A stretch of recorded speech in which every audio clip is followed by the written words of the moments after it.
Welcome to the Ohio Arts Council's Rife Gallery. This is a programming series for our current show, The Arts Beacon of Light, curated by Katie Monahan.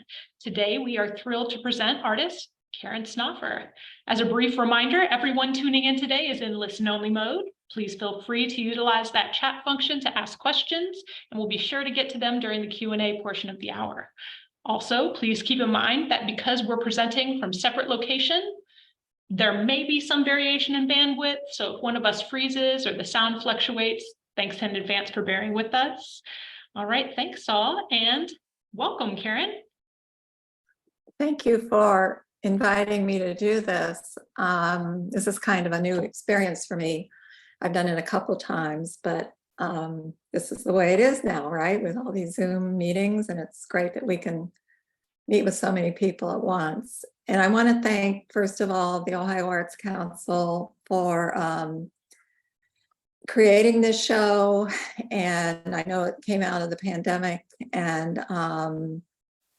Katie Monahan and Pat put a lot of work into it. And I know that Tina Husted came up with this idea, and I appreciate all the other support, like I got from Anya, and I got from others who are helping me with my install. So I just want to thank everybody, and we're very lucky to have an arts council like we have in Ohio. There's so many great artists here, and I've been with OAC for many, many years, and I've really been grateful for all the support that we have received. So I want to go through a lot of different pieces with everybody, and some pieces, some images I won't be making many comments on, but you'll at least get an idea of that kind of work, that body of work that I was doing at the time. So, okay, let's see, how do I, Kat, how do I get down to my next image without? Yeah, so Karen, you'll want to click on the slide and it should let you do, there you go. Okay, thank you. So what I'm doing here is showing how I go between 2D and 3D work. And it's not like for a whole year I do 2D, and a whole year, 6 months I do 3D. They interact between one another. And that's just the way they have a conversation with one another. So these are just ideas that are elements that affect my work: drawing, dance, and movement that I have had in my past, and it's still in my mind, even though I don't dance as much as I used to. I see my work as theater and performance at times, especially in installation. I'm very fascinated with materiality, all kinds of media to bring together. I like to create tension with contradiction, and I like to create real spaces, and like an installation and performance, and imagine spaces with 2D work. And I've asked myself, how can working in varied media expand a person's growth, and how can it cause problems? And how does abstraction, which I'm working in now, offer strength? So here is my studio in Gambier, Ohio. I'm very lucky to have this large space that was a barn right next to my house. And I have lots of different items, tables, and I see it like theater in that they're sort of like props that I move around every time I'm doing a different project. Whoops, sorry. So I'm going to show you a few influences. We all are aware, I think most of you are aware of Merritt Oppenheim. And, you know, she was the early 20th century artist, surrealist, who she did all kinds of work, but I loved how she used materials to express some both disturbing and humorous, to create disturbing and humorous messages. Very clever. Jean Dubuffet, he's known for a lot of work. He is known, I think, most of all for his interest in, or if, oops, sorry for the typo there, costumes. He was very interested in the movement called Art Brut, A-R-T, B-R-U-T in French. And the idea that people who don't necessarily have training, like children people with developmental disabilities. He felt that their work and getting in touch with the child within us was very valuable. And I love how he created this sort of sense of chaos within work, and yet it's very, let's say, congealed. And then he even did performance work. So here, these are costumes that he created for a performance. Judy Pfaff is someone I met, not personally, well, I did meet her personally because I took a workshop with her, but I was familiar with her work during grad school. And she goes between 2D and 3D sculpture, installation, flat work, spatial work, and I think she's brilliant. And then Elizabeth Murray, who was very inventive in using these shape canvases and then the wall itself as part of the piece. And I learned about her work in grad school, and she just took painting to another level. And the whole idea of play and what I call serious play, I think is incredibly valuable in the way I work. And I love to see it in other people's work because I think play can be very sophisticated. Also, I want to just point out some topics, some ideas that I'm fascinated with related to abstraction. The idea of pareidolia, which is when we see shapes that are abstract, but we start imagining them as something that we are familiar with. And then Eric Kandel is a neurologist who wrote a book and did research on the relation between art and brain science. And he even did research on how the brain processes abstraction. It's really fascinating. And then chaos theory, which could be a whole PowerPoint presentation, but I'm very fascinated by that, how work, the way we think, can feel, seem, appear very chaotic, and then moments of structure will appear and take place. So I'm going back to 1996 when I did a Headland Center for the Arts residency. I was interested in domestic objects, and this is a food mill drawn on the walls and around the window. I was very interested in drawing in space, obviously, and the food mill was an object of memory because I always helped my mother make applesauce in the summer and fall with this food mill. So I really wanted to play with that image and then other objects within this space. So you can see how it goes up onto the ceiling. I wanted this piece to go out the window onto the radiator, lots of rhythm in the black and white and the patterns. And it was called Perforated Vanities, which I actually got from a quote by Hume, who was an English philosopher, David Hume. Then the same piece I took to the Weston Art Gallery in Cincinnati, and then I started adding sculptures and lighting. And I played with space. As you see here in the corner was the food mill. And then when you looked at it from another vantage point, as you see the slide on the right, it becomes distorted. And I like that kind of distortion on different planes. We're walking through space.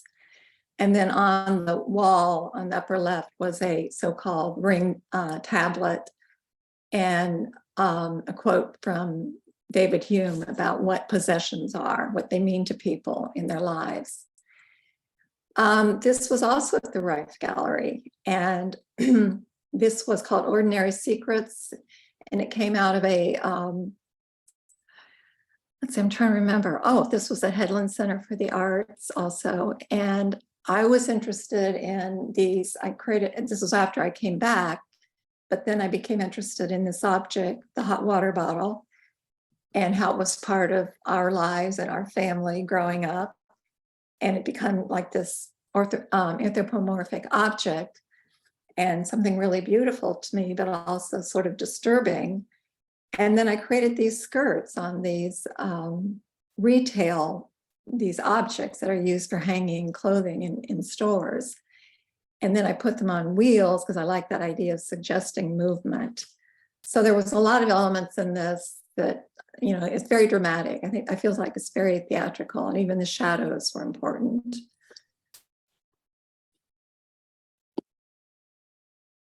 And then it was a continuation of that show at the Kenyon College Art Gallery, because I had just been hired to teach there at Kenyon. And it was a very odd space. It's in the basement of the library, but I wanted to try it. And I even added this little platform, which was like a stage. And so things were wrapping around posts and angular walls, and of course, under the ceiling. Lots of drawing and suggestions of objects, domestic objects. This up in the upper left-hand corner was a skirt rack, or a retail rack that had drawings hanging from it, drawn on vinyl, and then there was a motor that was running the circle, the rack, and these are drawings also on cellophane. And then I found this small refrigerator, and I cast molds in funnels with Jell-O, and they look like breasts, which I thought was interesting. So there's, obviously this female theme also running through the piece. I also, I didn't do a performance at this, but I like the idea of costume. And so this was a costume I wore at the opening that I created, with the barcode on the skirt, holding up the water bottles. And then afterwards, I would ask someone to take photographs of me within the installation. So I like this idea of combining themes that can be humorous, they can be disturbing, they can be playful, and they can be beautiful. So these are almost unexpected, contradictory themes, but when they all come together, I feel like they create a kind of tension within work. Then my father died in 2000, and I'm showing this work because I want artists to understand that. I think people who are artists know this already, but I want to stress that we don't just follow a single path. This was something that happened personally in my life, and I felt like I needed to address it. So my dad and he was a fisherman, and he and I used to fish together when I was little. And so I wanted to do a piece about my memories of fishing with him. And so this was just a practice in my studio in Mount Vernon, next to Gambier. And then at the Denison University, this is their gallery, where I did a drawing that went all the way around the gallery. And then within the space on the walls were these little vignettes of where he and my mother lived, and just all kinds of little memories of his life. And then within the gallery, on one corner, on one wall, just below the end of this fishing rod, was a table. And I took his tackle box. Well, actually, I think it was another tackle box that I just bought one because I still have his own tackle box, the original. But I cut a hole in it, and then these were the lures that he had for fishing. And then I created a video of him talking and my family with him, and then music running in the background, some of his favorite music. And then I gathered from family members letters that they wrote about their memories of him fishing. Some of them were very funny, and many of them were very touching. And then this is just another, installation with a painting that was also related to my dad in another show at Kenyon. This piece was in South Florida, in Miami, at Art Center, South Florida. And a friend of mine who lived there and was curating a show wanted me to do this piece that started on the wall, very high ceilings, and down onto the floor. So, it's all about space and movement. I have a lot of slides related to this project, but I'm going to try to go through them pretty quickly because there's so many. But I decided to do a project related to my dad and my mom and their memories of World War II. And they were separated for 2.5 years. And my dad wrote to my mother every day, and she had all the letters. She kept all the letters from him. So I started collecting the letters. Well, my mother gave me the letters, and I collected photographs, and I had his uniform, which he gave to our son. And this is my sister with my dad in Oregon when he was still in basic training. And I was able to get a grant to go to all the places where he had been located in Patton's army.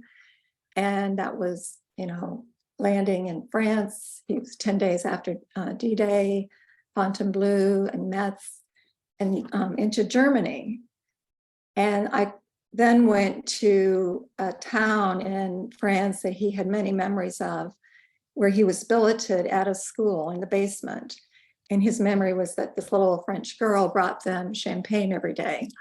And I think he liked that town so much because everyone was so grateful for the US coming and liberating the town. And it was a moment of joy for him and the other troops that he was with. He was a military policeman. So I was able to find the school where he had been billeted. And I met some really amazing people, and we even made the front page of the local paper. It was very exciting. I got to meet the man who was the chief of police during World War II. And I think this was like in 2000, maybe 2003, when I went over the first time. And then these two women, this woman was in the French resistance, and then she was arrested and sent to Ravensbrück, and this woman's husband was with Patton as a translator, and I got to meet these people. They were amazing. Then going to Buchenwald, where my father was with the troops who liberated Buchenwald, was very difficult, extremely difficult. But I felt like I needed to do it, and it was transforming. I took lots of photos. And then this photo is in one of my dad's letters to my mother. He said, look for my photo in Life magazine. Margaret White took a photo of me today with Sergeant Quinlan. And I knew nothing about this. So I started to, try to find this photo. And with lots of help, after several months from Syracuse University, who had a lot of her archives, they sent me a contact sheet, a copy of a contact sheet. And this was my dad right here, and this other sergeant. And they're at Buchenwald, and they had to march with other MPs, all of these citizens of Weimar, from Weimar to the camp. And my dad did talk about that experience once in a while, but he never mentioned anything about this photo. So I was really excited and also very emotional about finding it. So I did a show at the Weston Gallery in 2003. This was the entrance. This is my dad after he came back with my mom and my sister. I wasn't born yet. And this was the entrance to the gallery. These are pine tree trunks. And excuse me a minute, my cat just came in. I'm so sorry.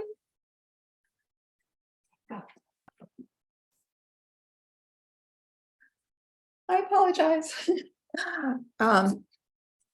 Pine tree trunks I had been using for a long time in sculptures, but when I read in one of my dad's letters that he was very taken by the pine trees in Germany, it reminded him of our vacations in Michigan. So I thought, well, I think I'll use these in this installation somehow. And I was hanging them on the, laying them on the floor, hanging them on the wall. And then I turned them upside down and I realized how anthropomorphic they look. At least to me, they felt like bodies that were hanging. And at Buchenwald, that was the way they killed a lot of people. They didn't use a gas chamber. They would hang people in the basement from meat hooks if they didn't just die of malnutrition or disease. So for the show, I had all these trunks, and then on the trunks at the opening were gardenias that my dad wired to my mother. He would wire to my mother on Mother's Day and Easter while he was overseas, a gardenia corsage. So this was the entrance, and this is lying on the wall and floor, my dad's jacket, and then within it are painting collages and many images, photographs. And this is another view within the gallery, and then around the gallery were these vignettes of images from the war and the images that I had taken myself. And then when I went back to Epernay, I was going to have a show there, I was able to march in a parade with the mayor and meet all these wonderful people, and the monument to Patton. I mean, it was just a very, very moving event, memory for me.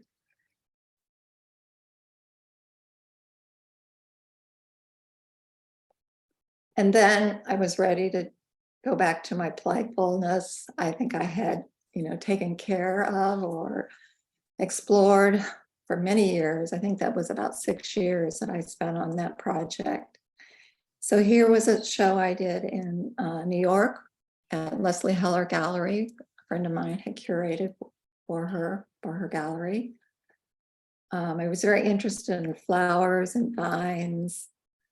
And I was just doing a lot of exploration with size, scale of paintings, materials added to paintings, inventive kind of imagery, very surreal kinds of images. And then I did this piece at Kenyon College called My Chaos.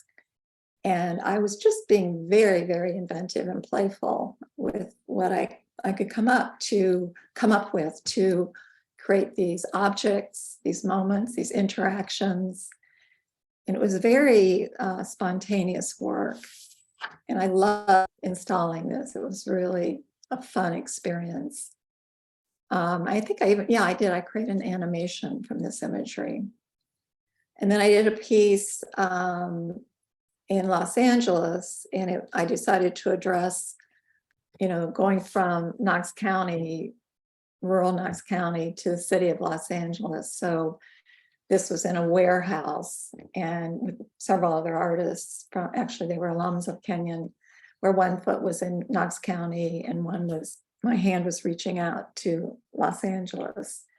And then these vignettes were of, the deer that we see every day on our property. And then you see tanning booths in these cities, and the horse in the rural areas, and the carts, the grocery carts that the homeless would use in the cities. And still exploring painting. You can see here how I'm jumping back and forth. And this was a painting I did on the left, and I kept playing with it, and it ended up being this after several years. So, all artists, I think they understand how we might have work hanging around the studio, and then maybe a few years later, we decide, oh, I want to change it. I took a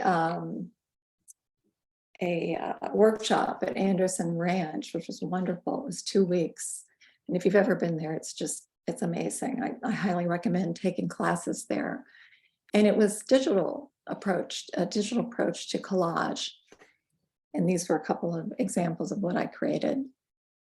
In 2012, I collaborated with 2 other artists. One was a glass artist, sculptor, and the other one was, they both blew glass, but one was he was almost like an engineer and also a glass artist, very smart with engineering, an engineering kind of approach to art making. And this is at the Dublin Arts Council, and maybe many of you have been there. It's just, it's a beautiful home that they've made into a gallery and other spaces.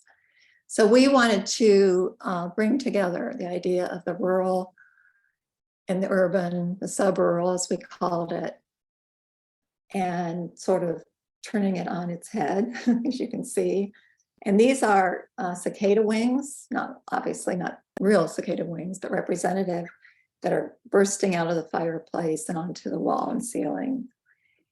I did a performance there in this costume, and it was I really enjoyed doing it. There was no sound, no music. But when I moved these wings, they would flap against one another and make a really beautiful sound. I tried doing this again in Columbus because I was then with him and Harkin's gallery. And you can see it's a much different kind of space. It's much more minimal. I'm using the tree trunks again and other kinds of materials, like down on my leg onto the floor. There's a carcass from a deer, which I got from our property, all kinds of metal detritus. So I was just playing again with this theme of well, what I call the running woman, and here now it's called Forest for the Trees. I did another piece there on a wall, and within that, I like the idea of a large impact of an installation or a wall drawing, and then within it discovering smaller vignettes, smaller drawings like this one on the right that I created on a kind of rice paper. I experimented with ink and collage on large scale, like the one on the left, and then doing some just abstract mixed media pieces. And I think you can see how a lot of my work, there's this, I feel like there's a sense of chaos, or me trying to control chaos and forces. All black and white with gold leaf in many of these. And then I got to do a semester in Rome in 2016 and 18. And this is the work that came out of 2016. It was, again, very, I don't like the word busy, but very energetic and very complex, like paths weaving in and out of one another, lots of layering, and then even like this one on the right, which I did after I came back, a very compressed kind of energy and layering of materials. This is called Viribus, an installation I did at Capital University. And it's about movement and forces. This is one I did in my studio called Bustle. I never showed it publicly. These are more collages. I'm going through these more quickly because we're getting towards the end. And this is also a piece I did at Heyman Harkins recently, well, not recently, 2019. With the costume. This is also at Denison University. And this is work I created during the pandemic. This work, I did quite a few drawings when there was so much talk about taking down monuments. And I didn't want to be literal about it in terms of, actual historical monuments that people felt were not appropriate for many reasons. But I wanted to convey that kind of energy and intensity that was going on at the moment. And I actually don't often say, okay, this is what's going on, and so I'm going to do work about it. I feel like it comes through me and then out onto the wall, out onto the paper, out into the sculpture. You can see in these how much intensity and color sort of running into each other and overlapping and intersecting. And this one I wanted to say is during the pandemic, and maybe many of you got, this was on Instagram, an encouragement to make work for other artists or other people. I think it was other artists. So I made a couple of these and sent them to friends, and then they would make work and send them on to other friends. This was a drawing I did in 2020, and then much later, did I do that? Yeah, I guess I did it in 2020. Not immediately. I thought, okay, I'm gonna try to take a drawing that I really like and make it into a painting. And that's what came out, the one on the right. And at first I really didn't like doing it. It felt too literal, but then I think I just ran with it. And I ended up doing something that I felt really good about. And sometimes when you're making work, you don't know if it's any good, or you may even hate it. But it's just like, what did I get myself into? And then later you say, oh, this isn't bad. The one on the left here called Helmet, I created also during the pandemic. And I realized later I created it right while I was listening to, it was over several weeks. It might have taken even a month, I can't remember. but it was when George Floyd was murdered, during that whole event, and listening to it on the radio and everything that was going on. And then on the right, this is a piece that's in the show at the right, called Orange Alert. And it was an old painting in black and white. This was actually a pizza cutter. It's sort of a surreal version of it. And these were all little drawings of objects. And then I went on top of that. And I think the Orange Alert came out of the different colors that we would hear alerts in terms of what the infections, the number of people who were infected with COVID. And then these are just pieces I made during that time, and they just flowed out of me, not in a day or two. I took a lot of time on both of these. I tried doing also a large scale sculpture, and it's almost like, it's like a painting that's made out of wood objects, and it had two sides to it, lots of pattern and movement. This was another one. This is called Her Palace 5 a.m. and it's after the piece by Giacometti that I think it's called The Palace 4 a.m. And I titled it that because I often get up at 5 a.m.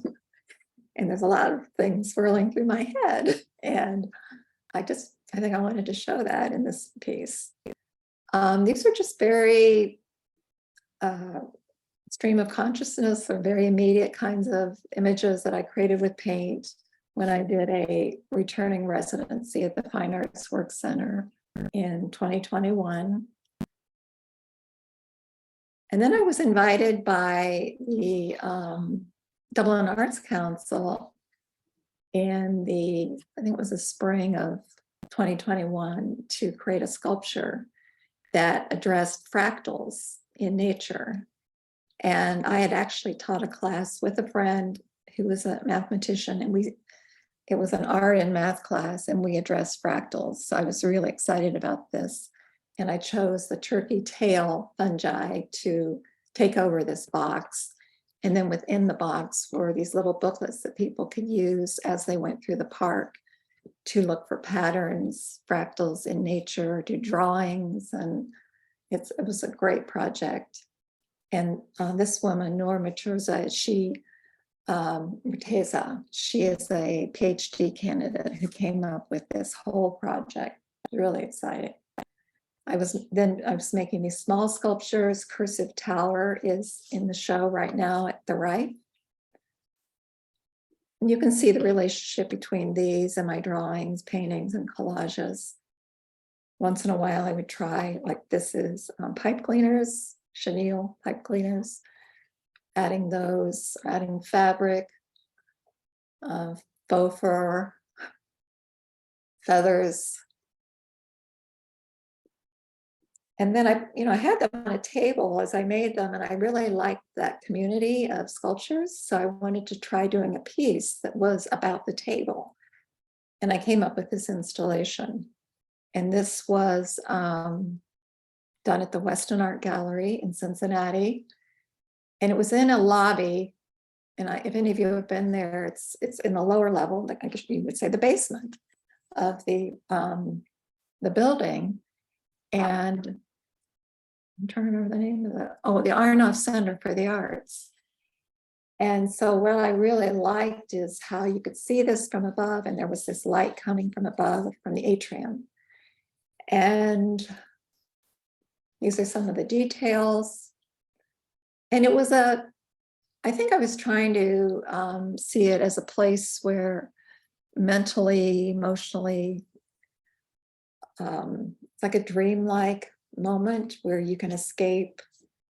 And I've been using yellow in this circular form, which that people might consider as a sun or a moon. And just playing with objects within the space, like this is what she would find in the courtyard. And then, of course, this is like, I use this tool in a lot of my work, in my installations, and it's coming, sort of flowing out of this vessel. This object right here, I found at a hardware store, the white form, not the pom-poms.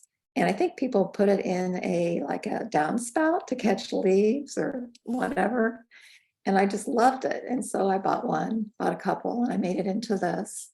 So I like, putting these objects together that are very unexpected combinations.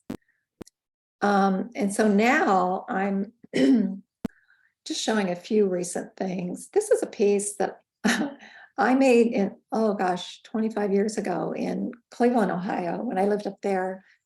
I made these cast aluminum sculptures, and they were actually vessels. So this is one that was cast in aluminum, and I had probably 6 of them. And they've been sitting in my studio for that long, but they were just, metal. So I decided to paint them, and I gave them to Hammond Harkins this last winter, and they sold this one right away. And I think artists just have lots of stuff like that in our studios that you almost forget about. And doesn't necessarily mean it's going to go anywhere, but I want to just do something with it for fun. And then this is a mug that I was commissioned to design for a collector. And here, this is the piece that I showed you earlier, the painting that was from the drawing called Apostrophe. And now it's on a mug. And then this I'm putting in because it's part of a design for an upcoming public art mural. It's just a little detail. I don't have a title for this one, sorry. This is a piece I just put up a few weeks ago at the Dublin Arts Council for their last project related to the patterns in nature, fractals in nature. The whole project has been going on for 2 years. So I took this box again that they still had at the park, and they took it down, and it became, we attached it to the wall. And then I wanted this pattern, this fractal of the fungi taking over the wall, and then this flowing out, coming onto the floor. So it's called Turkey Tail Magic. And then this is the piece at the Rife Center, the Rife Gallery, sorry, that is up right now. And you can see how it is a version of the one I did earlier at the Weston, but there's some changes to it just because the space was different, and I wanted to add some things and take some things away. So I don't think an artist, if you try to reproduce work exactly the same, at least for me, I can't do that. I can do a version of it. But that's, something, it's like a language that I keep using in different, let's say, different paragraphs and different sentences and different stories. So here are some links. I went through this kind of quickly because I wanted to make sure I could have time for questions, since I taught for so many years. I taught in the public schools, I taught at Kenyon College, I taught for the Ohio Arts Council all over the state. I love, interacting with students and interacting with people to hear what they think and feel about making art, looking at art. So that's why I wanted to make sure I had time for questions or comments. But anyhow, here's my website. Here is what you use to find me on Instagram. I'm on a podcast that a friend who I found on Instagram, Kim Carlino, she has created this, and you can find it on Spotify or on the podcast on an iPhone. And then Hammond Harkins is the gallery that represents me in Columbus. Okay, so I think I'm done with all that information. Perfect. Thank you, Karen. So, folks, if you have questions, please drop those in the comments, and we will share them with Karen for her to respond. So, Karen, I would love for you to, while we give space for folks to type up their questions, talk a little bit more. You mentioned chaos theory and the way that we interpret abstraction. Okay. Can you talk a little bit more about how those specific thoughts and investigations that you've done, how you see them playing into your work? I came across chaos theory when I was teaching this class with my friend, the mathematician at Kenyon College. Judy Holdner is her name. She's brilliant. And when I started reading about it, I thought, this makes so much sense because, it's very complicated. But basically what chaos theory is saying, at least for me, when I've read so much about it, is that in nature, in the business world, in relationships, in social interactions, there's so many places where chaos and order exist. And I was first learning about it just like in nature, and how things can be very, very ordered, and that not suddenly, but at some point, that order falls apart and it becomes chaotic. An example would be like the weather. And so people think that the weather is very chaotic, but there's actually an order to, for an example, this isn't weather, but if you look at trees have an order to them. So when a tree grows, if it has 2 branches, then 1 branch comes out and 2 more branches and 2 more and 2 more. And that's actually a fractal. And so fractals are an example of how order is in nature. But even in many other systems, like people who are sociologists, they will study how people interact and what happens in economies. And so what I'm getting at is the reason it made sense to me is because I felt like I was always in my studio in midst of chaos. And then what I was doing was trying to bring order to it. And that is, a lot of it is about the process being chaos and order, chaos and order. And then when you ask me about abstraction, the book that I found by Eric Kandel, I kept asking myself, why do I love abstraction so much? And why do I love making it? And his book explained to me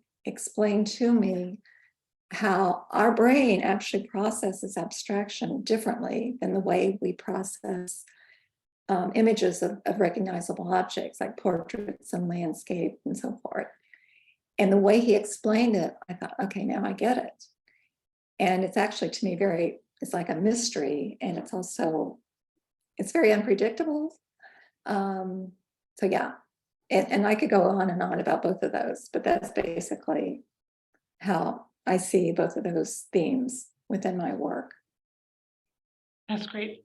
So we had quite a few folks visit the gallery and engage with the work at the very back, the tableau, the installation.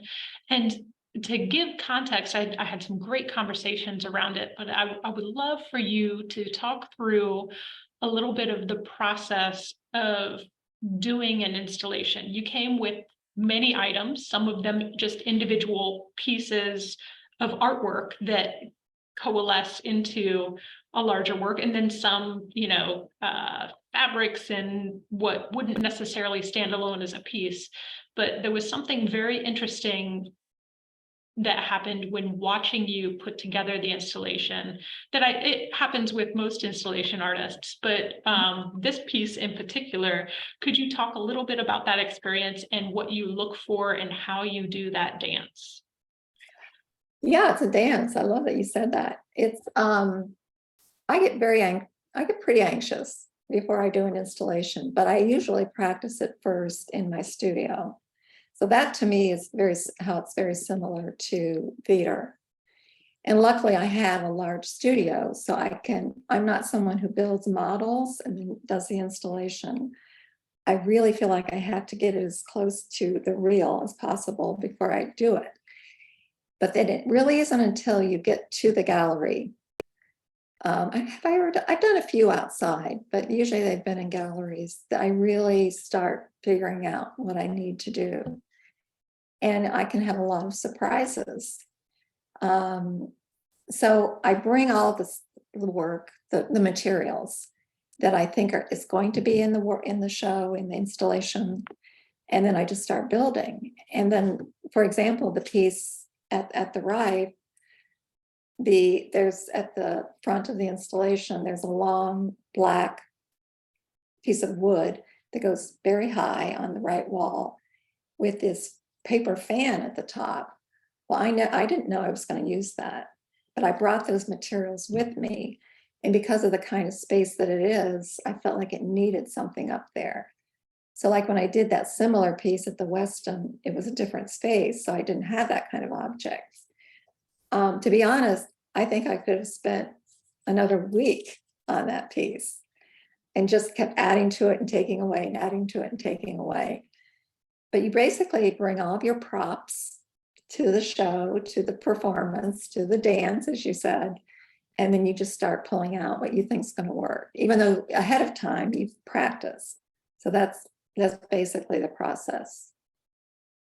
Yeah. So can you talk a little bit more about when you find successful moments or spaces, or you talked a little bit during your lecture about you don't know if it's going to go right or go well, or you don't know if it's a good piece, and then you look at it and you're like, oh yeah, I see. Can you talk a little bit about navigating those waters and how you identify when you have had a moment of success, or completed, maybe both? I actually think it's very hard for artists to know. It's not like, I think it's very unusual for us to say, yes, this is it. This is the masterpiece, or this is, I think you have to live with the work, and then we all know it's hard to know when to stop, when a piece is finished. And it's very intuitive.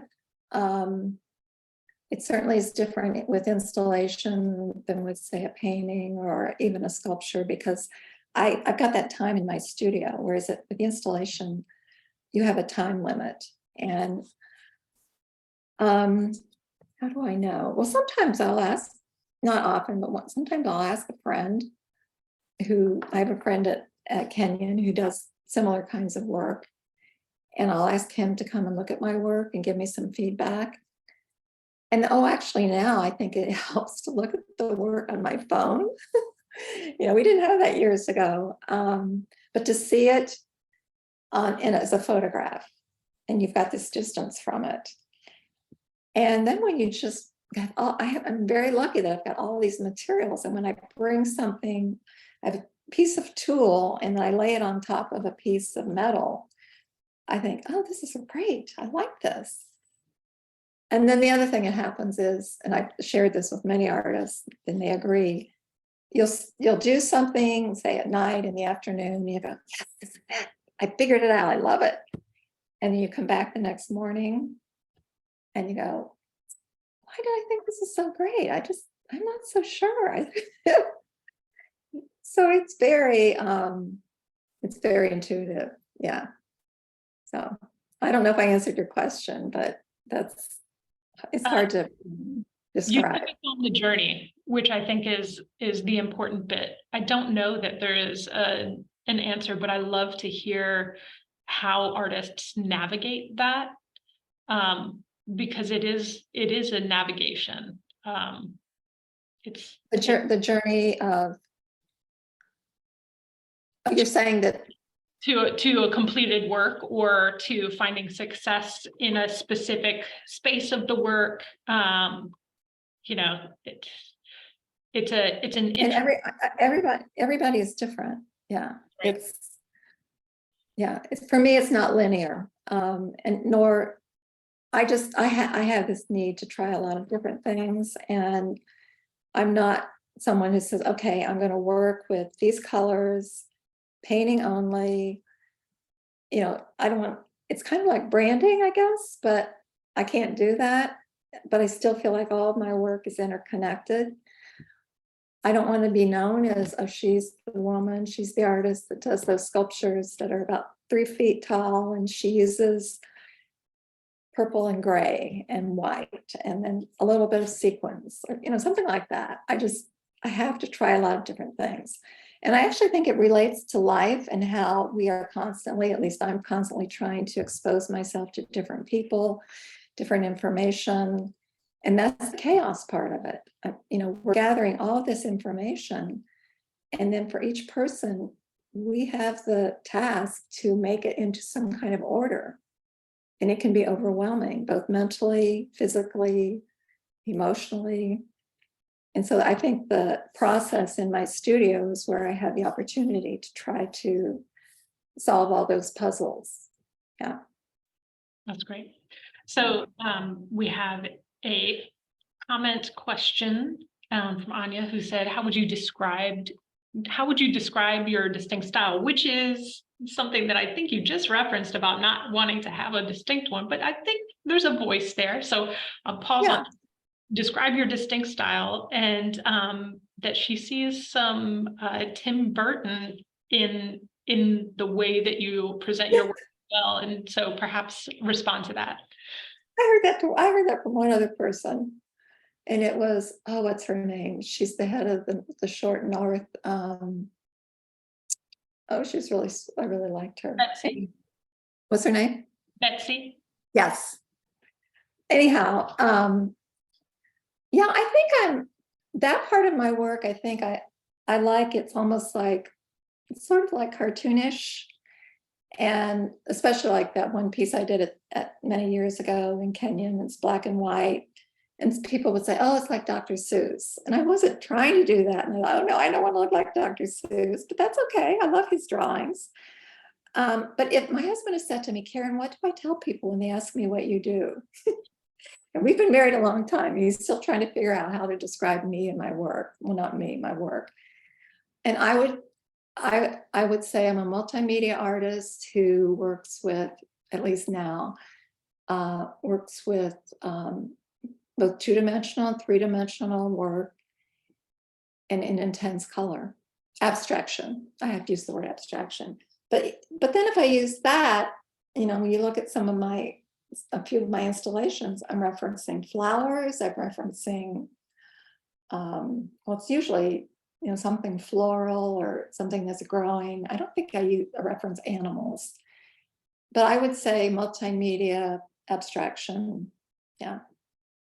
So also in that vein, a kind of a follow-up question is, clearly you have skills in both 2D and 3D. Do you lean towards one more than the other, or how do you, talk about that? I'll be honest with you. When you asked me to do the show at the Rife, I had said to myself before that, I'm not going to do any more installations.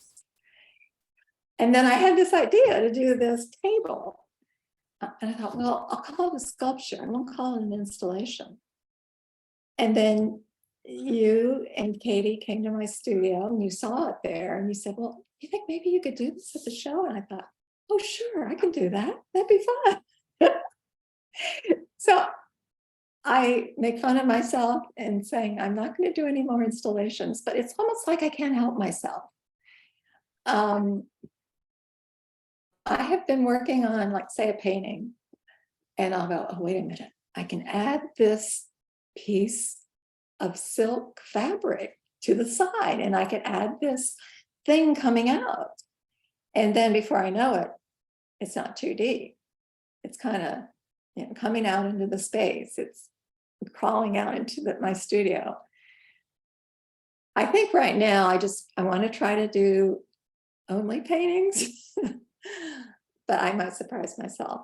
And then the other thing is I have all these materials hanging around my studio, like gold lame fabric that I got at Pat Catan's, yards and yards of it. I'm thinking, when am I going to use that?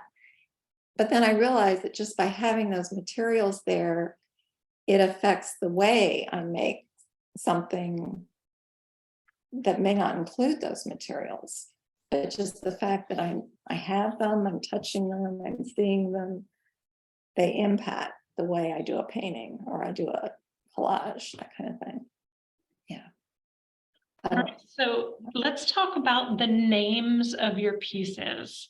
How do you come up with the names or the titles for your pieces, and specifically your more recent works? For this viewer, she says they completely change her understanding of the work and seem entirely intentional. So can you speak more to that? Oh, somebody asked that? Yes. Okay. I usually don't name them until after the work is almost done. I rarely say, okay, this is going to be about this. Now that I showed you that those 2 or 3 pieces that were about the monuments collapsing. So I don't know if you remember the piece that I did at Capital University called Viribus, Viribus. I didn't want just forces emerging or something like that. I wanted to use something that was poetic. So I literally looked up the word force in Latin and in Greek, and I came up with Viribus. I don't do that very often. When I did that piece, many years ago in Cincinnati, I was fascinated with philosophy because I always felt like philosophy is a field that is so foreign to me and very hard to understand and how philosophers think. So I was reading about different philosophers, and then I came across David Hume. And because I was working with these domestic objects, I looked up what it, I can't remember how I found it. Maybe I Googled it, but I don't think Google existed then. It was so long ago. I found David Hume making a philosophical statement about how objects exist for us in our lives. And I thought, this is amazing. And so it was very tongue-in-cheek because philosophy is it's so esoteric and it's so abstract. It's so it's just another world as far as I'm concerned. And so I thought it would be really fun.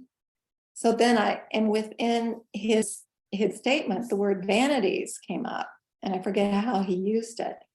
And then I had this cone, this food mill that had holes in it. So I combined perforated and vanities. So there's we have vanities that have perforations in them. So sometimes it's really hard to name a piece. I think it's harder for me to name a painting than it is an installation.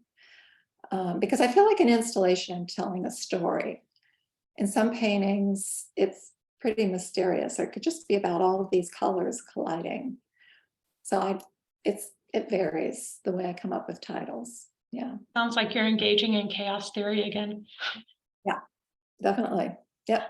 It's all coming in. I'm searching and finding, I'm not finding, and then I find it. Yeah.